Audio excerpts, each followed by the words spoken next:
Title: The Last Broadcast. Chapter 1, The Night Whisper. In the heart of the city, where the night whispered secrets, stood a dilapidated radio station, a relic of better times. The station, known as Midnight Whispers, was nestled among the skyscrapers like a forgotten tomb. Inside, the air was thick with the scent of old papers and the electric hum of ancient broadcasting equipment. James Carter, a man in his mid-30s with a voice that could both soothe and unsettle, sat alone in the studio. His co-host, Sarah, had called in sick, leaving James to host the eerie hours alone. He adjusted his headset, the familiar weight of it grounding him in a world that felt suddenly too vast. "You're tuned into Midnight Whispers," James began, his voice echoing through the empty room, "the show where your stories come to life. I'm James Carter, and tonight's theme is Whispers from the Beyond." Chapter 2, The First Call. The phone rang, slicing through the silence like a blade. James answered, his voice a mix of excitement and caution. "You're on the air," he said, the smile in his voice not quite reaching his eyes. I think I'm seeing ghosts." The caller's voice was shaky, filled with a terror that seemed to seep through the lines. "My house, it's not empty tonight." James listened, his pen scratching notes on a pad. The caller described shadows in mirrors, figures in windows, and a chilling proximity that made James's skin crawl. Then, a loud bang echoed over the line, followed by a scream that ended abruptly in static.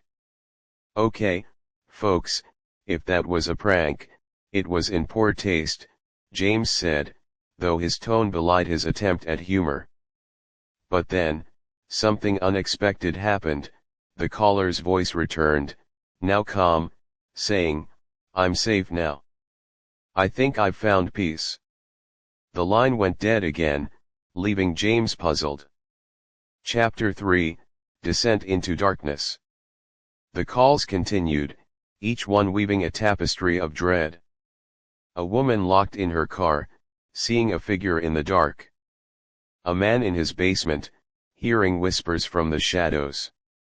Each caller's story was a thread in the web of terror James found himself at the center of.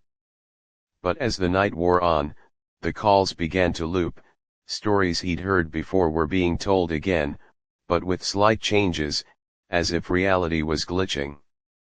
As he spoke, the studio seemed to grow colder, the shadows thicker. James felt eyes on him, though he was alone. He checked the security cameras, but they showed only static. The footsteps he heard couldn't be his own, he hadn't moved from his seat. Suddenly, a cold breeze brushed past him, carrying the faint scent of jasmine, Sarah's perfume. Chapter 4, The Revelation. The phone rang again, the sound jarring. It was Sarah's number. "James, I'm here. I never left the studio." Sarah's voice was a whisper, filled with sorrow and regret. James turned around slowly, his heart pounding. There, in the dim light, stood Sarah, but she was not the vibrant co-host he knew. She was pale, almost translucent, her presence more spectral than human. "I tried to warn you," she murmured, her eyes hollow. The realization hit James like a physical blow. The stories, the calls, they weren't from outside. They were from within, from the very walls of the station. He was part of a loop, a broadcast that would never end. But then, another shock. Sarah's form flickered, revealing another figure behind her, a man in antiquated broadcasting attire, smiling with malice. "This isn't just a show tonight, is it?" James whispered, his voice trembling under the weight of his new reality.